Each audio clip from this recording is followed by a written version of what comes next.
Hey guys, it's Tyler McKinney back here again, and today let's recap the XFL Draft. It is finally here. We've just gotten through day one of the XFL Draft, and I don't know about you, but I am a little bit exhausted. It was a long, full day of just XFL, just things coming at us constantly. It was just like a barrage of just different things happening. It was great. It was wonderful. It was kind of one of those things to where it was kind of just all coming and a lot of these, like, it wasn't like household names, and a lot of these guys that I knew, it was kind of one of those things where they just kind of came, and I kind of had to go through and look some of these guys up, try to figure some of the stuff out. I'm not really going to get into any type of reviews here, what I think about players and stuff like that. I'm just going to give you kind of my initial thoughts, just kind of recap the day, and we're just going to kind of go from there. If this is your first time here on my channel, first time viewer, thank you for watching. Hopefully you like this video. If you're a return viewer, thank you for watching my content. And if you haven't, please subscribe. I need all the help that I can get. So you subscribing would do me a big favor. All right, let's not waste any more time. Let's continue on. Now, we are recapping this. I'm not going into any detail, like I said, about any players or anything like that. I'm just kind of giving you my initial thoughts of what I felt of the whole draft experience in the day. And I'm gonna say I kind of came into this thing expecting and knowing that I'm not gonna know a whole lot of the guys.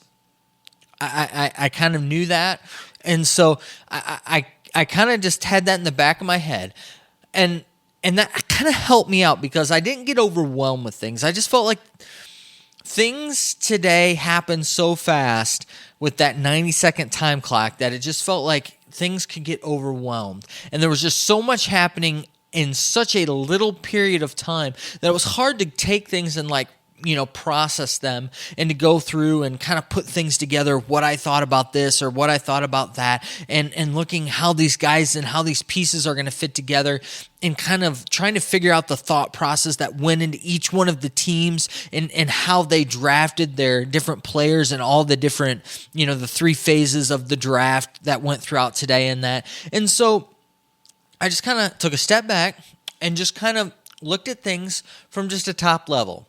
I got a chance to look at the tier 1 quarterbacks, and if you want to see what I think about them and kind of my initial thoughts with that, I've got a video. I'll put a little card thing so you can watch that. You can go ahead, check out that video. Now let's go ahead. So my first thing is it was kind of a little overwhelming, but I kind of liked it. I knew what I was getting into, and it was all right. I liked kind of the way that they did the draft, the YouTube video thing, the live thing, which was good, but the sound was a little sterile. Sometimes there was like no sound, so you didn't know if it was just like a silent thing with like a ticker, and then they would like come back. I don't know how I felt about that. It's kind of one of those things to where they were doing it for such a long period of time that it's like, oh, well, they could have put some background music. Yeah, but what do you do for background music? I mean, are you going to put like the same song and loop it? And that's just going to get mind-numbing and annoying over time. Or, it was just kind of one of those things to where it's like, the sound of it was just kind of weird because it kind of came and went, and it would just get, like I said, silent, and you're like, is what's happening? Are there things happening? And so sometimes it almost looked, and too, as like the screen was frozen because nothing's happening on the screen except for that little ticker that was counting down every 90 seconds, and then they would come back on, and you'd get your pick, and then after a while you kind of got used to it. You figured out what was going on, but it was just kind of a weird thing. Kind of a couple things that I kind of took away from the draft. One of the first things that I noticed is that I don't know if the Roughnecks if they have a whole lot of confidence in their quarterback, or they just wanted to make sure that nobody else got Connor Cook. But Connor Cook was one of those guys to where I was glad to see in the draft. I think that he could be a really good addition to the quarterback room anywhere. And so for them to come out and say, I didn't know if that was like a statement that, their tier 1 quarterback, they didn't feel that good about him, but for them to be their very first pick in the skills position was kind of interesting to me. Or it was, like I said, it was either they, don't feel that good about their quarterback that they got in their tier 1, or they really want like Connor Cook and didn't want anybody else to get him. So, I don't know. It's interesting. In the first round, we had 3 wide receivers, 3 running backs taken. We had a tight end, which was really interesting, and that was the Vipers. And I don't know what to think about that.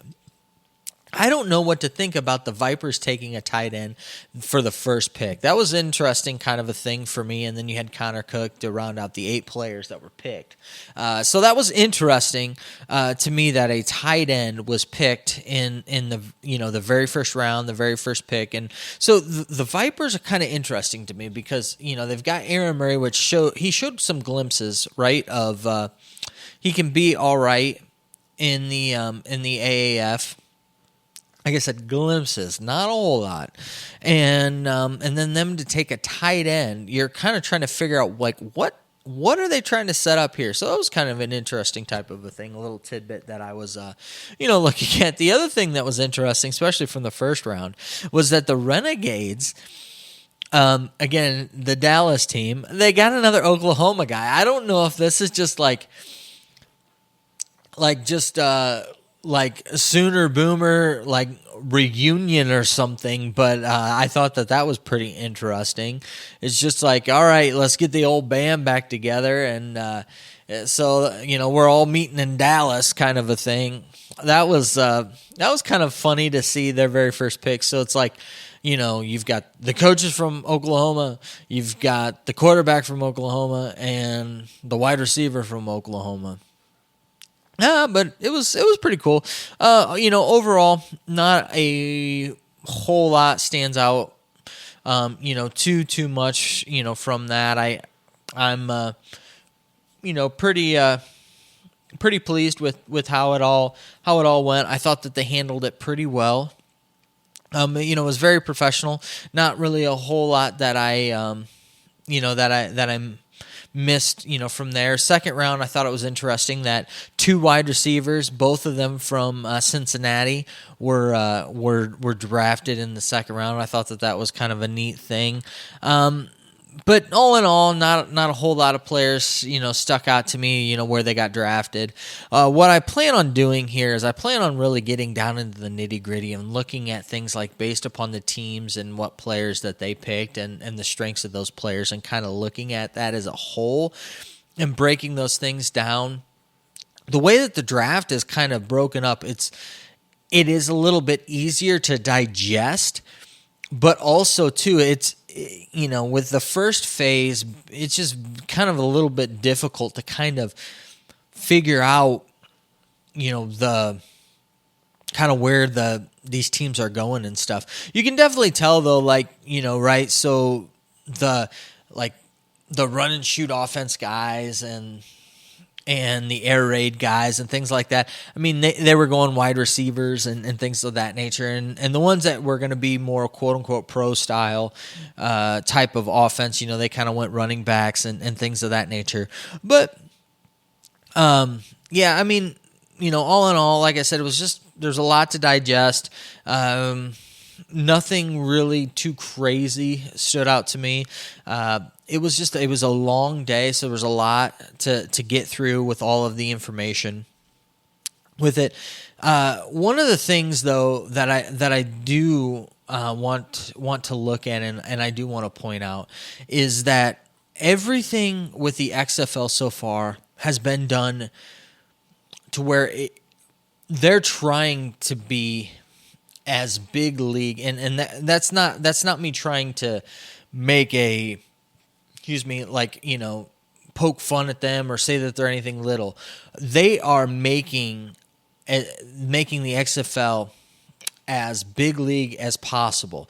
They're not trying to make this as something that is like, we're the minor leagues or anything like that. They understand the talent that they have, and they're going about it, but the very professional way and trying to make, the best product that they can. And I've seen that across the board, whether it be through the personnel that they've been trying to get, whether it be the players that they're trying to get, through, the way that they're interacting with the players and the agents and that, and being very upfront, but very pointed about, hey, we expect you to, you sign a contract with us, you're going to go through the season. What happens after that, that's perfectly fine. We will support you, but we want you to, stick to your commitment in that. Those type of things, and looking at it from that way, it does give me a lot of hope. And for those of you who didn't like the AAF and always like, why are you keep going back to the AAF? Well, I go back to the AAF because, one, it's really the only example we have, and unfortunately it's an example of what not to do. And so when I compare it with the XFL, what they've been doing so far, because we really don't have any on-field product yet, so we're speculating things, but what we've seen so far is they're doing things differently than what the AAF has done, especially like with their draft. The AAF, what did they try to do? They tried to put all of these guys based upon like the regions in which they were and that. So there really wasn't any the talent just kind of got dispersed based upon, where these guys lived, so to say, or went to school or what team they played for.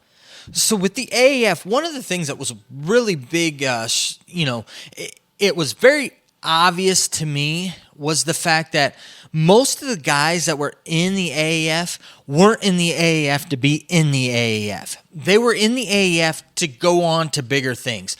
So their minds were never really there. They were there to play football, but it was like, it reminded me a lot of preseason games, right?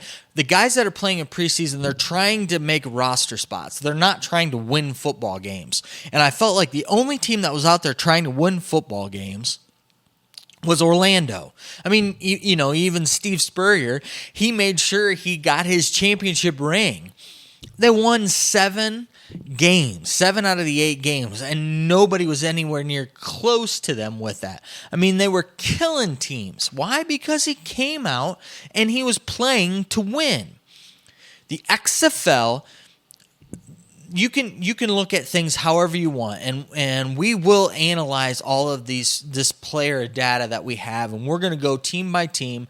We're going to look at things, and we'll maybe even look and see who had the best draft and who I think has the best chance of winning in the XFL. We're going to do all that stuff, but my initial reaction is that the XFL is doing it right. It looks like these guys are wanting to play to win. They are not in here because they're looking for another NFL spot. Now, granted, some of these guys are, they're playing to possibly get back in the NFL. That's fine. But the whole organization around itself is playing to win. They're playing to win on the football field. They're planning to win when it comes to a business. They're planning to win when it comes to viewership. They're planning to win when it comes to fans.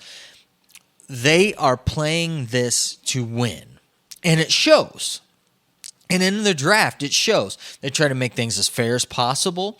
You can see the strategies of the different teams are very, very, different, and it's not kind of this one size fits all. You really can see that they're really trying to go out there and really trying to put so far it looks to be a good football product out there. The thing with it for me is going to be when we truly get on the football field, to see how these guys play, how they're going to run things, how the coaches are going to be, how they're going to be coaching up these players and stuff. So far, it seems to be pretty promising, and from all that's been happening so far and what I've been seeing, I'm pretty excited about it, and today's draft had me even more excited about things. It really was kind of a neat thing to see, and to see also like the community around the whole XFL just get up the whole day with content flying everywhere, and seeing all of these guys putting out content, whether it be videos, whether it be tweets, whether it be, putting things on other social media too, or whether it, be articles that they put out. It's been neat to see just kind of all of the response to all of this. So, as I'm looking at it and as I'm recapping things, I'm just pleased. A little surprised with some things, not really a whole lot. Really wasn't a whole lot that surprised me. Like I said, I mean, I'm going to be honest with you. Majority of these guys, probably, I would say probably somewhere around like 85 to 90% of the guys, I really don't have any clue of them. And some of them I might have, but they were out of college football for a long period of time to where, I don't remember, them back, when they played for the teams that they did back in college football, when they were the great college football players and that. And so, some of that stuff is, we will talk about that stuff later, but just my initial thoughts is that it really shows that they're really trying to put the best product that they can out there, and they're really trying to succeed and put something that's new, exciting, and fun. It's not stale. I'm really curious to see what happens, and I think that they put their best foot forward. You can really tell professional football is about the quarterbacks, and they made the quarterbacks a priority, and they made them a priority in this in this draft with that tier 1 and that. So that was huge to me. The other thing with it is that they are going to need to have stars.